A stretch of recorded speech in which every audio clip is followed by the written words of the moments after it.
कहते हैं कि भगवान और भक्तों को परेशान करने के लिए यदि आप अमृत भी पीते हो ना तो वो विष बन जाता है, मित्र भी शत्रु हो जाता है, और पिता यमराज बन जाते हैं, और मां नरक हो जाती है, वैतरणी हो जाती है।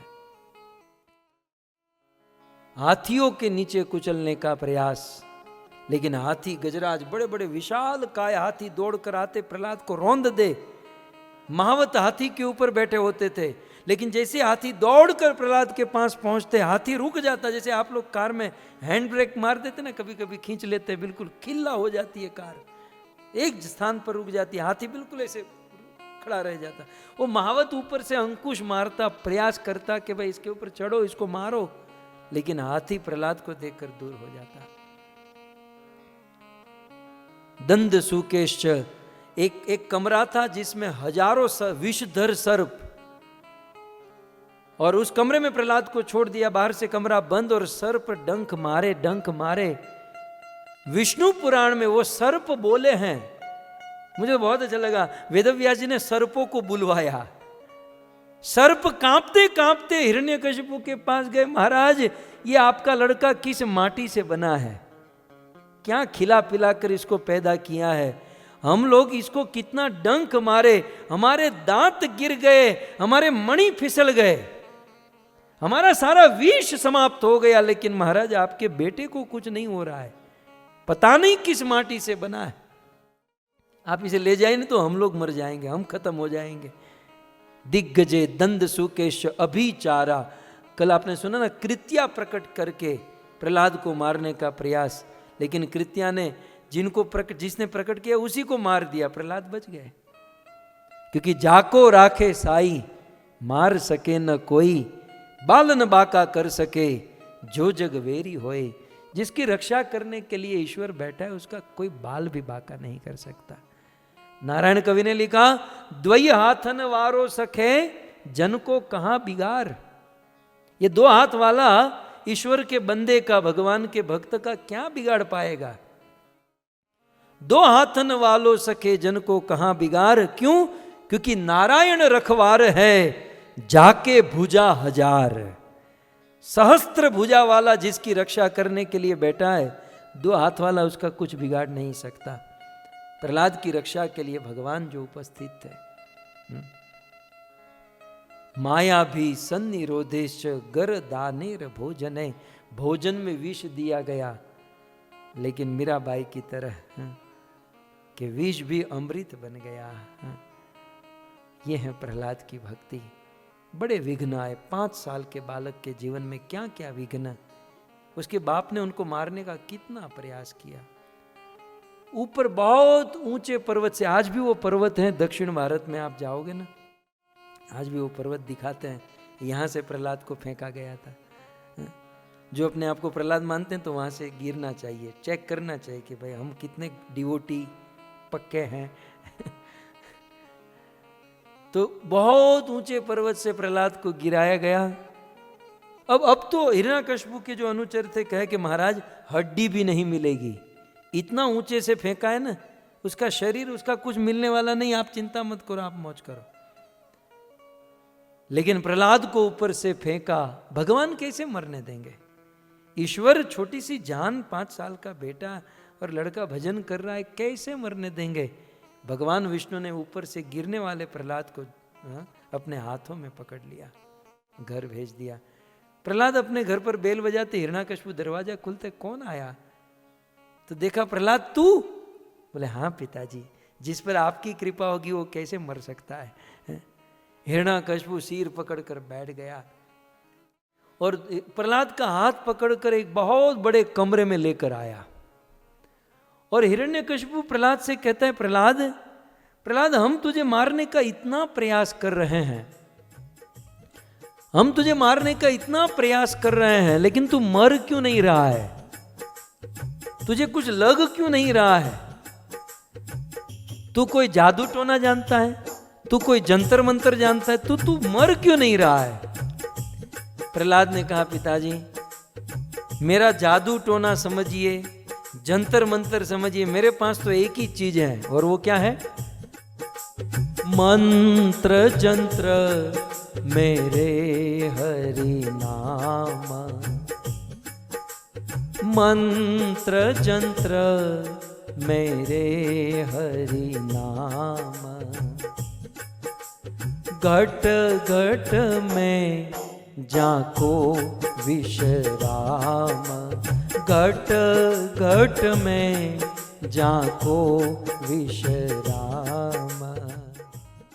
पिताजी मेरे मंत्र जंत्र, मेरा जो कुछ भी है हरि नाम है। आप यही जानना चाहते हो मेरी रक्षा कौन करता है? हरि नाम मेरी रक्षा करता है। ईश्वर का नाम मुझे बचाता है। किसका नाम?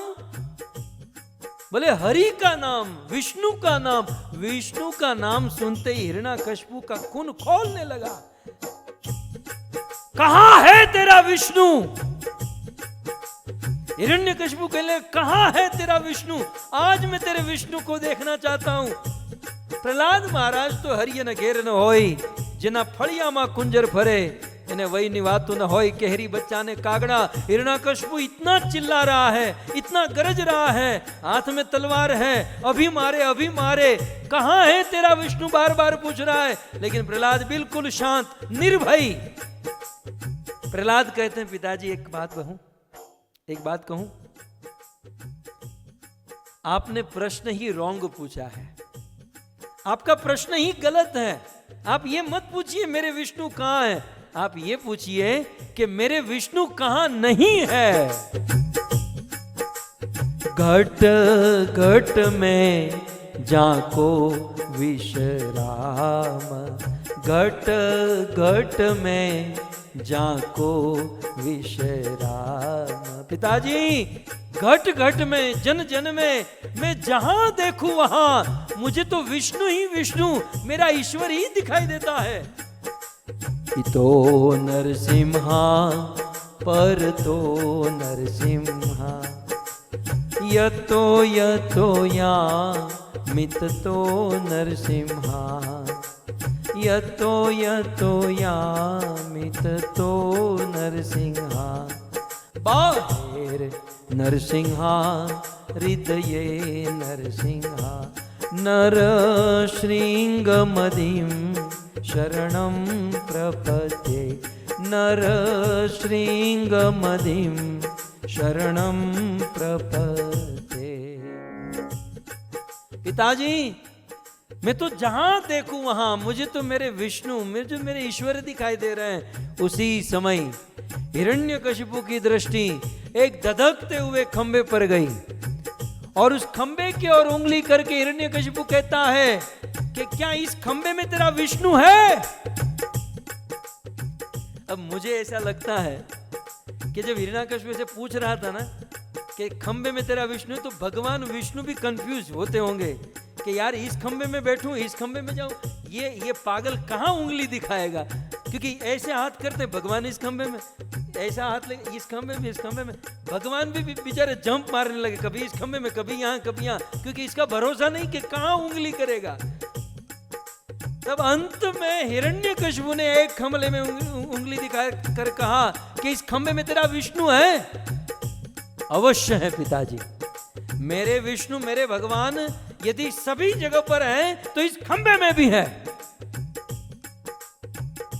तब हिरण्यकशिपु ने निर्णय ले लिया कि रोज रोज मर मर कर जीने से अच्छा है आज एक ही बारी में फैसला कर दूं, एक बारी में निर्णय कर दूं, या तो आज तेरा विष्णु नहीं, या तो आज तेरा बाप हिरण्यकशिपु नहीं। हिरण्यकशिपु पूर्ण आक्रोश में निर्णय ले लिया कि आज धरती का गोला या हिरण्यकशिपु के बिना या विष्णु के बिना। उसी समय हिरण्यकशिपु ने अपने हाथों की मुष्टिका बनाई, वज्र के समान मुष्टिका बनाई, धीरे धीरे धीरे धीरे उस खंबे के पास गया और जैसे ही खंबे को तोड़ने का प्रयास, हिरण्यकशिपु क्या खंबा तोड़ेगा? हिरण्यकशिपु खंबे के ऊपर प्रहार करने गया, उसी के पहले वो खंबा टूटा। उस खंबे की टूटने की भयंकर आवाज, बहुत बड़ा कड़ाका हुआ। कहते हैं उस खंबे के टूटने की आवाज से सूर्य की गति बदल गई। चंद्रमा यहां का वहां हो गया, नदियों का जो बहाव था वो विरुद्ध दिशा में हो गया, और उसी समय ये ब्रह्मांड डोलने लगा। ऋषि मुनियों की अग्नि को पुनः प्रज्वलित करने के लिए, इस देश में कटती हुई गायों का संरक्षण करने के लिए, आर्य संस्कृति और ऋषि संस्कृति का पालन करने के लिए, और अपने भक्त प्रहलाद के वचन को सत्य करने के लिए भगवान नरसिंहदेव दोनों खंबे को उड़ा दिए, और बीच में से भगवान नरसिंहदेव का दिव्य स्वरूप, कहते हैं भगवान नरसिंहदेव बिल्कुल तपाए हुए सोने के समान प्रचंड आंखें, विकराल दांत, तलवार के समान लपलपाती हुई जिह्वा, विशाल छाती, कमर पतली और बिल्कुल चमचम चमचम चमकते हुए चंद्रमा जैसे रोंगटे। भगवान नरसिंहदेव की सहस्त्र भुजा मानो सहस्त्र सेना के समान काम कर रही है। भगवान नरसिंहदेव के अस्त्र और कुछ नहीं, भगवान नरसिंहदेव के नाखून ही अस्त्र का काम कर रहे हैं। आकाश को छूने वाला दिव्य शरीर, हिरण्यकशिपु की सेना, देवी देवता सब लोग देखते रह गए, ये है कौन? हिरण्यकशिपु बिल्कुल छोटा सा, जैसे गजराज हाथी के सामने सशक खरगोश की तरह, ये है कौन? ये आधा नर आधा सिंह, अरे मूर्ख, ये नरसिंह है। भयंकर दिव्य शरीर स्वरूप प्राप्त किया और भगवान नरसिंहदेव चलने लगे। सुखदेव गोस्वामी और नारद मुनि कहते हैं भगवान नरसिंहदेव के चलने की धमक से ये धरती डोलने लगी, आकाश गरजने लगा, और भगवान नरसिंहदेव की सहस्त्र भुजा से हिरण्यकशिपु की जो सेना खड़ी थी, कुछ ही मिनटों में भगवान नरसिंहदेव ने सहस्त्र भुजाओं से हिरण्यकशिपु की सेना को विध्वंस कर दिया। अब अकेला हिरण्यकशिपु बचा, लेकिन आज भी हिरण्यकशिपु पूर्ण आक्रोश में, मैं छोड़ने वाला नहीं। हिरण्यकशिपु अपने एक हाथ में भाला, एक हाथ में तलवार, और टूट पड़ा।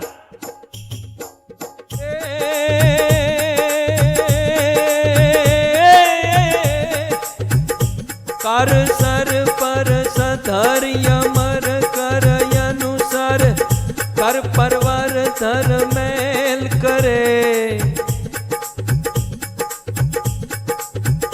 कर सर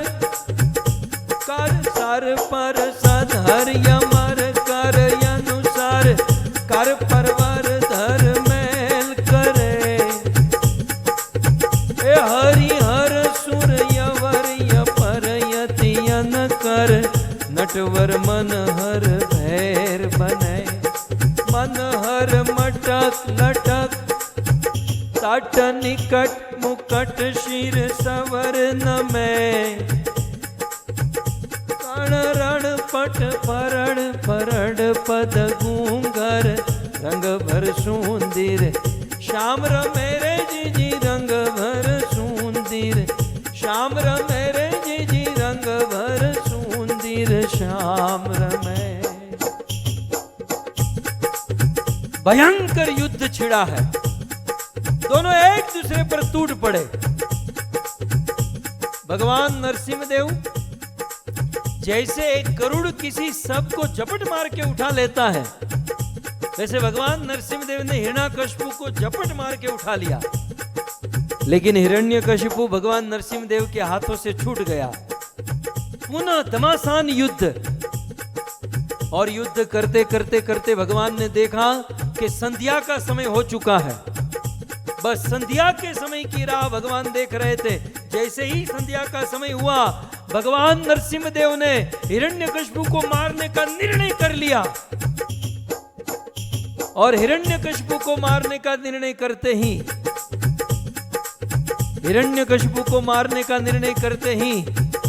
हिरण्यकशिपु को अनेक प्रकार के अपशुकन होने लगे। हिरण्यकशिपु के मस्तक पर गीध डोलने लगे, हिरण्यकशिपु का मुकुट गिरने लगा, हिरण्यकशिपु का दायां अंग फरकने लगा, हिरण्यकशिपु के सामने सियारों की आवाज होने लगी। हिरण्यकशिपु समझ गया कि आज मेरे मृत्यु का अंतिम दिन है। और उसी समय हिरण्यकशिपु की माता दीति के स्तन से खून चूने लगा और भगवान नरसिंहदेव हिरण्यकशिपु को पकड़ लिए और हिरण्यकशिपु को घसीटते हुए उस कमरे की चौखट पर लेकर आए और भगवान नरसिंहदेव ने हिरण्यकशिपु को अपने गोद में सुलाया। जैसे हाथी का बेटा किसी गन्ने को तोड़ देता है, जैसे वनराज केसरी सिंह अपने शिकार को फाड़ देता है, वैसे भगवान नरसिंहदेव अपने तीक्ष्ण नाखून उस हिरण्यकशिपु की वज्र समान छाती में डाले और छाती को फाड़ दिए। खून का फव्वारा उठा, आकाश में देवता प्रकट हुए और भगवान नरसिंहदेव की जय जयकार करते हुए पुष्प की वृष्टि करने लगे। श्री नरसिंहदेव भगवान की, श्री नरसिंहदेव भगवान की, श्री नरसिंहदेव भगवान की।